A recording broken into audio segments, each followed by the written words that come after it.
you have a deposition coming in your case, and so we've made this video to help prepare you to take that deposition. And so I think the first thing that you probably be asking yourself is, what is a deposition and what's it for? So Chris, tell us about that. So the deposition is the defense lawyer's pretty much only opportunity to ask you questions about the case in a either face-to-face or over Zoom meeting. It's under oath. It's in either our office or the defense lawyer's office or over Zoom. The people that will be there will include you, obviously, your attorney, the defense lawyer, sometimes the defendant if they want to come, and you can go even to the defendant's deposition. They generally last in most car wreck depositions, they generally last 2 hours, I'd say. Yeah, that's about right. And of course, they can go much longer in the bigger cases, the more extensive the injuries and the damages. But it's, like I tell my clients, it's the defense lawyer's one time to kind of figure out your case. It's not your time to volunteer all the information. It's your opportunity to sufficiently answer the questions that are presented. Yeah, I think that's really important to remember.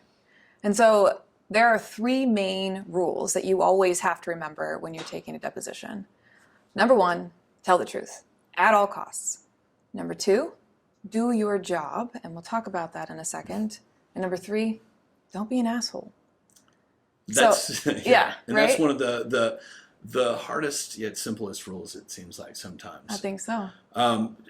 Mary started with talking about tell the truth and then do your job. And one trick that I use, or one tip, I guess, that I use with my clients is I take my hand, right? And if I drew a line halfway through, I'd say 51% of how to do your job is to tell the truth when asked the questions. And then these 4 fingers going in this direction are going to tell you how to answer the question when presented. So if the defense lawyer asks a question, how did the wreck happen, right? I'm going to listen to the question.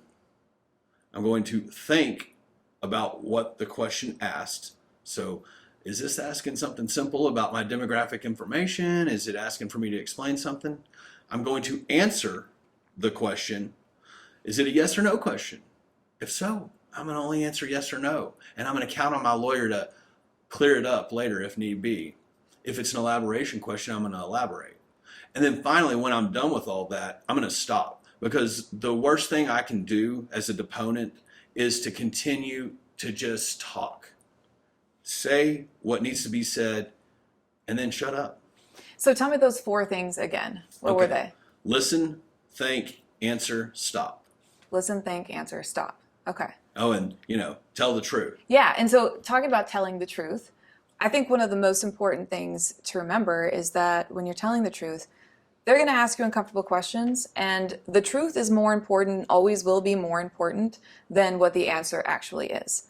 And one thing to remember is that sometimes the truth is, I don't remember, or I don't know. And if they ask you a question and you don't know what the answer is, or you don't know, you just say so. That's the most honest answer that you can possibly give under the circumstances. So we've talked now about the first 2 rules, tell the truth and do your job. Right. And the third you mentioned was don't be an asshole. Mm-hmm. You're a little better at explaining this to the clients than I am. Can you tell them what you mean? When we're talking about not being an asshole, what that means is to remember the reasons why you're here. One of those reasons is for the defense to understand who you are as a person, to find out whether they can push your buttons, and how you present in a deposition, but as well as how you would present to a jury. And so keeping your cool and not being an asshole is such an important component that it's one of our 3 main rules. Keep your cool, don't react, stay calm, and just remember that you've got this. So I think it's important, if I were a client, I would want to know what kind of questions are they going to ask? In fact, I bet you do want to know what kind of questions are going to be asked. Yeah. So for me, I think the first few that I can think of are background, priors, how the wreck happened. Let's see, what do they usually ask after that? They ask the injuries. Yeah, the injuries and the treatment. Then the damages, I guess, would be the 5th, and that would include your economic damages, your lost wages, your medical bills, and then what we call the wreck effects. Wreck effects. How the wrecks affected you. So things you could do before the wreck that you can no longer do, the pain, the suffering, the mental anguish, the impairment, just the wreck effects. That's right. And then lastly is a category that we didn't really know where to put elsewhere, but it's the uncomfortable questions. And we'll get back to that in just a second. So to talk a little bit more in detail about the first one, background, right? So the kind of questions they'd ask you in your background are essentially who you are. Who do you live with? Are you married? Do you have children? Did you graduate from high school? Did you serve in the military? What job do you have? Have you worked there for a long period of time? Where are your previous addresses? A bunch of questions that help them kind of gauge your background, who you are, give them an idea of who lives with you at the time of the accident, who could be potential witnesses, and whether you've switched jobs a bunch or not. But that's typically the first thing that I see people or the defense attorneys questioning my clients about, is that background section. Let me expand on the why, because the clients always want to know, why are they asking me about this? Yes. There's a multitude of reasons, but here's some that I've seen in the past. So the insurance lawyer, he or she needs to report to the adjuster about what type of person you are, what type of claimant you'll make, what's your education level, how you'll appear to the jury, because that's something that the jury is going to evaluate. They also ask those common, easy questions at the first to soften you up. They're not going to ask them in a grilling manner. They're going to seem very friendly, like, tell me about your family, tell me about your wife. And they're going to create this relationship with you that makes you feel safe, so that you later, when they start asking the hard questions, say what they want you to say if you're not prepared. They'll definitely at least try. Yeah, for right. sure. But because you're watching this video, you're not going to fall victim to that. Exactly. So priors, that includes prior wrecks, prior claims, prior injuries, prior conditions like bodily conditions, prior, did I say crimes? Nope. Okay, so prior everything. And before I talk about those priors and elaborate a little more, I want to say this.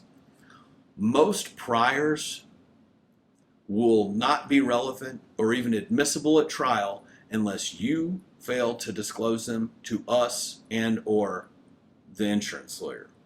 So get that, think about that. If you'll just talk about them in your deposition, you won't have to talk about them in trial for the most part. Yes, and going back to rule number 1, tell the truth. Yep. And so if they ask you a question about a prior accident that happened 4 years ago, maybe you're worried about it because you have the same injuries from that accident and you don't necessarily want them to know that. Or no injuries, and you're worried they're going to say that you were injured there. Exactly. Regardless of the circumstances, the best course of action is to tell the truth and disclose those things. You have to answer that question honestly and fully, because then it's a non-issue. Yeah. If you lie about it or fail to disclose it on purpose, now it becomes an issue where there wasn't one previously. And so that's a super important thing to remember, like Chris just mentioned. Yeah. I always tell my clients, I can't help you with what I don't know about. That's so right. Tell me, I'm your lawyer. I'm not going to, lawyer-client confidentiality, it's not going anywhere, and I can't fix it if I don't know about it. The next category of questions that the defense lawyer is probably going to ask you about is how the wreck happened.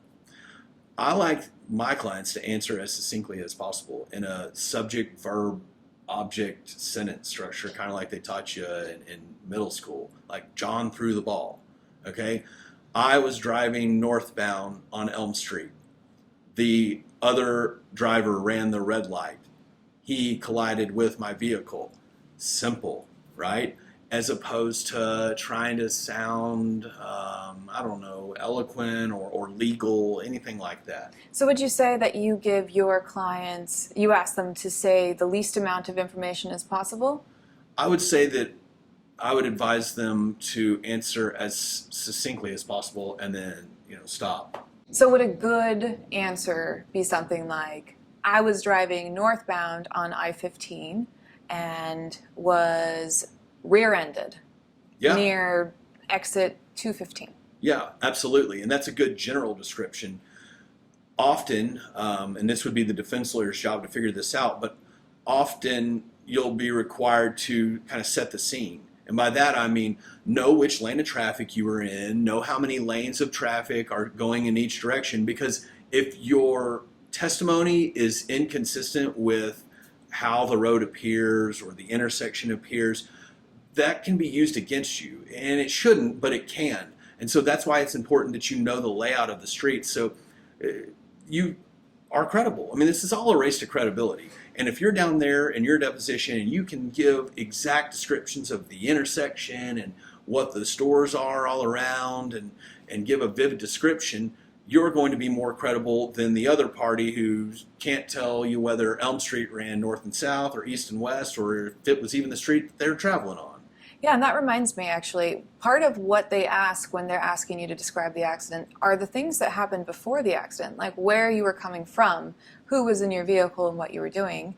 Then they ask you to talk about what happened during the accident, and even things like what happened after the accident. Did a tow truck come? Did you see a tow truck come for another vehicle? Where did you go next? Those are all the sorts of questions that we get very commonly in our depositions. They are. By the defense attorneys. And those differ on a case-by-case basis. And when you come in for deposition prep, we're going to go over that more with you in detail. But it is something that you need to be thinking of in preparation for your depo prep, so it makes the time go a little quicker, we're a little more efficient, and we maximize the time that we have with you. The next category of questions that I can think of are injuries and treatment. If you don't mind, I'll talk briefly on this. I don't mind. Keep going. So they're going to want to know what was injured. Was it just your lower back? Was it your neck? And then that reminds me of something. Know the different regions. Be specific. We don't expect you to have a medical doctor's knowledge base and vocabulary of your conditions and injuries, but don't just say back if it's your upper back region or your neck that's hurting, because that's going to be misconstrued by the defense lawyer and used to make it seem like you're making stuff up. So would it be easiest if they said things like, do they need to say cervical, thoracic, or lumbar? Or would you say it would be fine if they said my neck hurts, my upper back hurts, my mid back hurts, my low back hurts? If you feel very versed in medical terminology and you can say cervical, thoracic, and lumbar, first I'd need to have you prove it to me if you want my okay. And you so go maybe don't. Maybe just yeah. default to neck, upper back, middle back, low back. Yeah, the point is, though, agreed. But the point, though, is to be specific, about the injuries. And list all the injuries. Now, we're going to have you prepared for this, but think about this. When you were in a wreck, say you were rear-ended and you had your foot on the brake at that point, most likely that pain or that wreck caused your right leg to kind of be jammed up, which often causes lower back pain and even like knee pain and some ankle pain.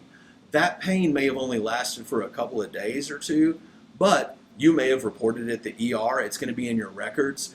If you talk about it in addition at your deposition, it just lends credibility to your case. And you're talking about all the injuries, and all that's important, whether it's to help settle your case or to explain to the jury just how extensively this wreck affected you. I also want to talk about treatment. Treatment is one of the biggest places where defense lawyers try to attack our clients. What I like to call it is it's like an open book exam, except they're sitting there with the book and you don't get anything. So they're asking you questions like, what was your pain level on July 17th, 2015? Well, that was like your 12th day of treatment at a doctor, and you don't remember because it's been 2 years now and you're giving your deposition. And they're trying to use that to make it seem like you don't know. And if you're not prepared, you start feeling scared, like, I don't know how to answer this question. And then I've seen my clients kind of go downhill at that point. So we're going to have you prepared as all get out to answer those questions. And that being said, when it comes to something like that, if they ask a question that's just that remote and that ridiculous, a proper answer would just be like, you know what, I mean, that was over 2.5 years ago. I don't know if I can tell you at this moment what my pain level was on July 17, 2015. Because you probably don't remember, and rule number 1, tell the truth. Yep. If you don't remember, the answer is I don't remember. If you don't know, the answer is I don't know. Yep. But with all that being said, it is important to kind of generally have an idea of where you went for treatment and what things they were working on. Sometimes you're going to a specialist for a shoulder injury, and then you're also seeing a PT or physical therapist for neck and back injuries. It's important to understand which one of the providers treated your specific injuries, and also if you received a referral from Dr. X to get an MRI, and then Dr. X got that MRI and sent you to a pain clinic or somewhere else.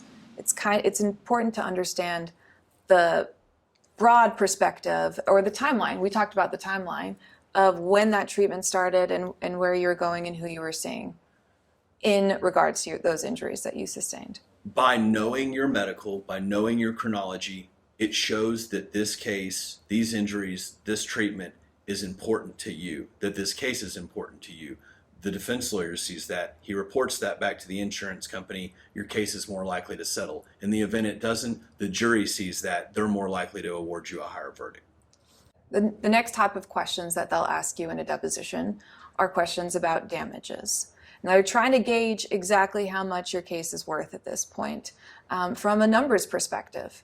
And that would include the economic damages, how much your medical bills cost, as well as wage loss. Did you have to not go to work for a couple weeks? Were you forced to switch jobs or quit your job because you couldn't do the same job anymore? So the wage loss information is going to become important, as well as the rec effects. And I'm going to let Chris talk about the rec effects because it's a perfect Texas thing.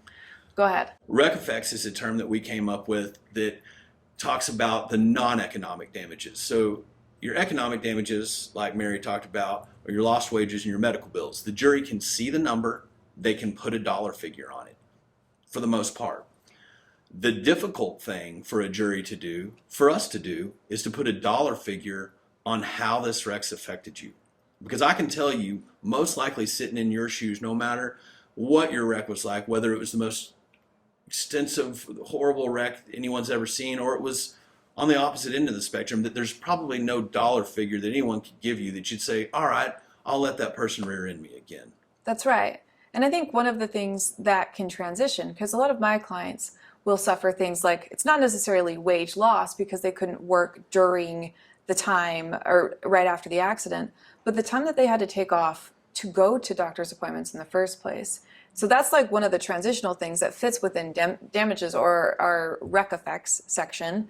But those things can be like the time that you had to take off from work in order to go to your appointments.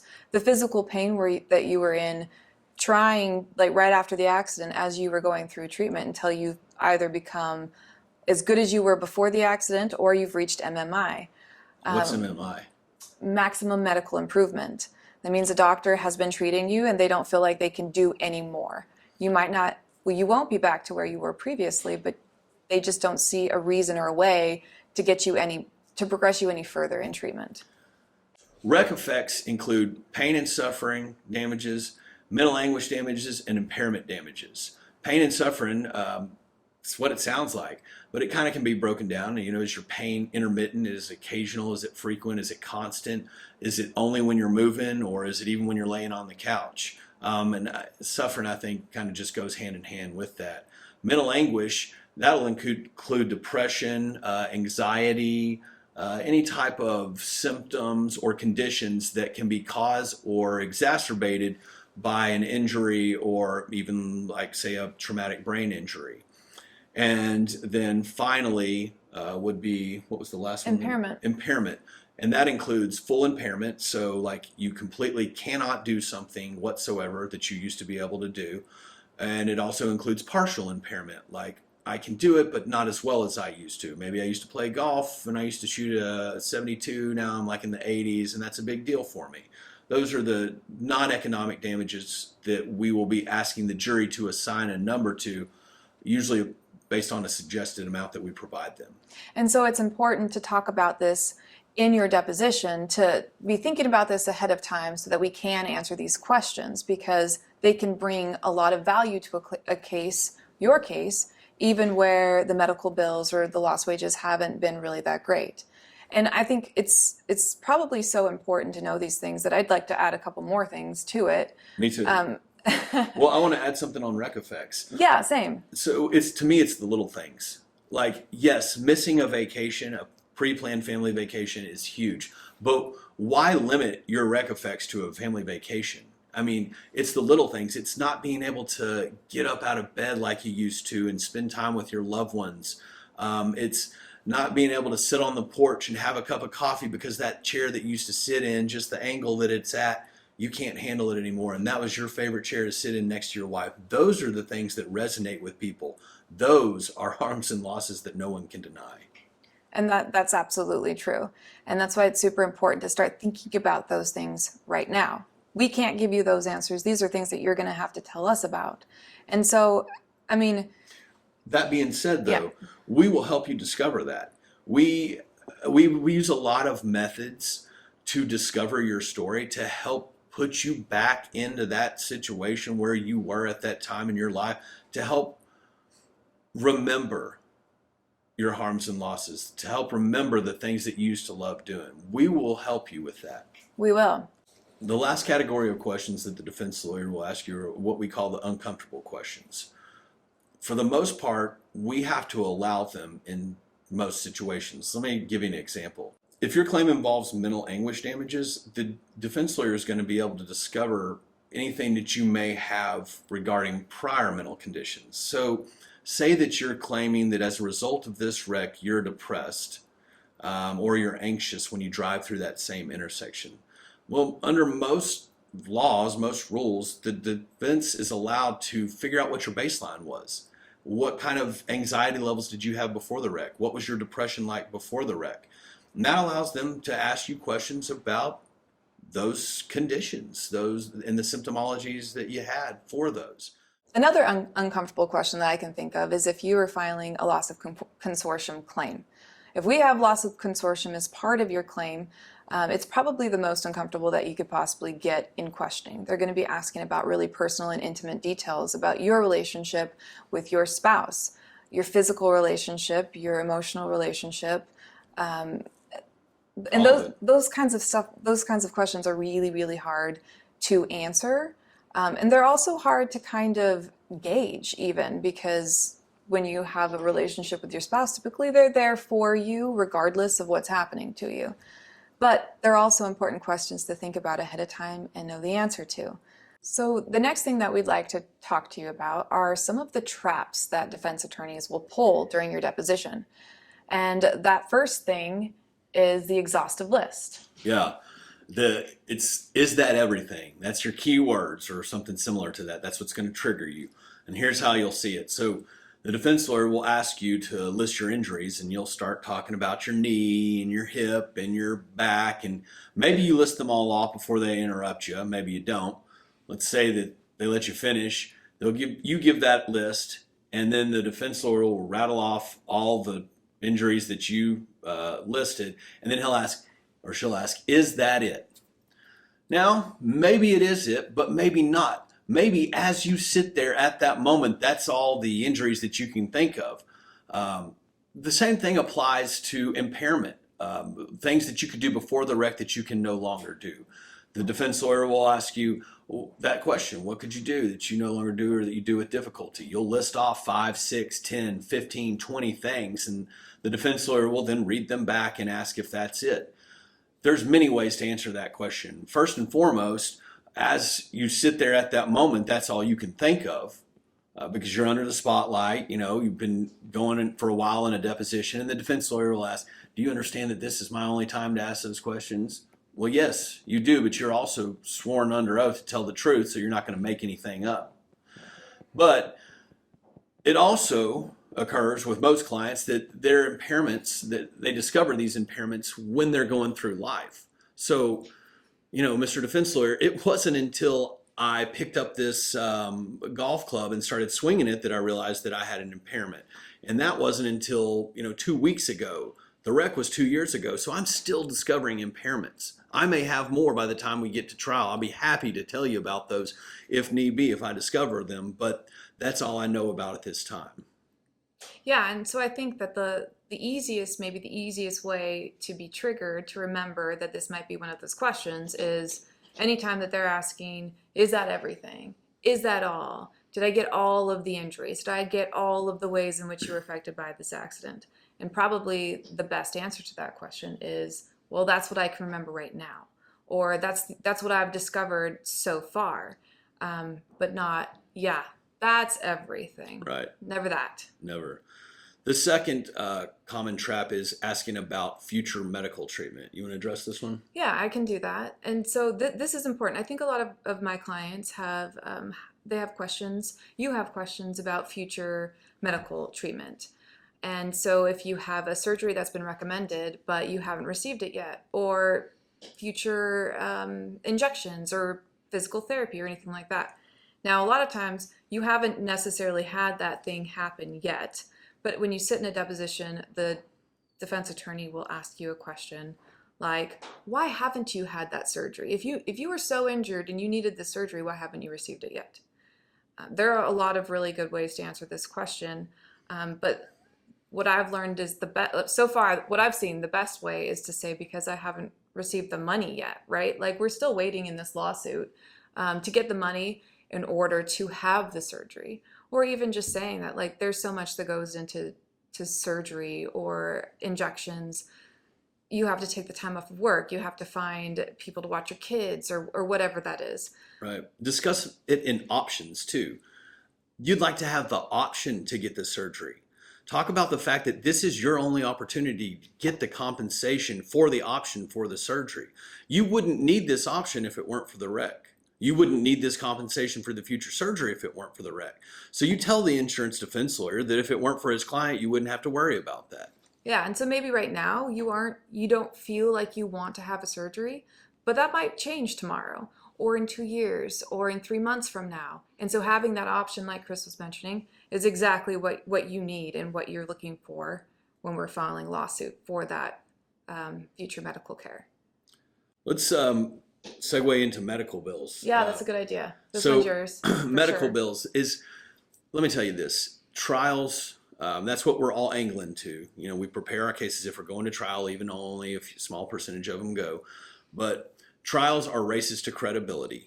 And the person who knows the most about their case typically comes across as the most credible. So it's important that you know certain things like how much your medical bills are, not down to the exact penny, but know generally. Know how many providers have charged you for bills. Have you received these bills? How much has been paid? How much is owing? Know the bills, because you're ultimately, in the rare circumstances when you go to trial, asking a jury to award you compensation. You should know how much you're asking for. So Chris, what a trap question would it look something like? So how do you even know what the cost of your medical bills were at X provider? Yeah, so first of all, with us, you're going to be prepared. You're going to know your number. If you need to write it down, by all means, you can do that. But if you get into a situation and you can't remember something, like, take a deep breath, first of all, and just say, I can't remember at this time. I for whatever reason, forgot. I'd be glad to supplement that later. It's not that big of a deal. So if you were trying to spot this trap, what would that question look like? You mean do you know your bills trap? Yeah.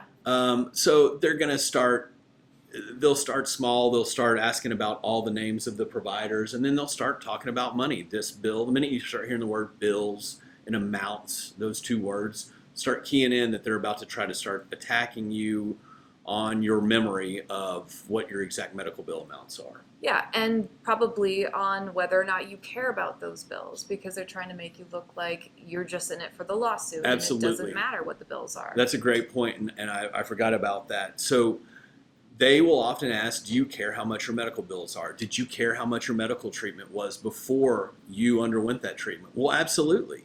You know, ultimately, you're responsible for your bills. You want to make sure that they're fair and reasonable. This is something you need to tell the insurance lawyer. You care because you're asking the at-fault party or their insurance company to pay for those bills, and you're not trying to commit fraud or do anything improper. You just want the treatment that you choose from the doctor that you choose or that's best for you, and you want that doctor to be compensated. That's great. Another topic that often comes up, which I don't even think should be allowed, but we're going to prepare you for it anyway, is how much money do you want?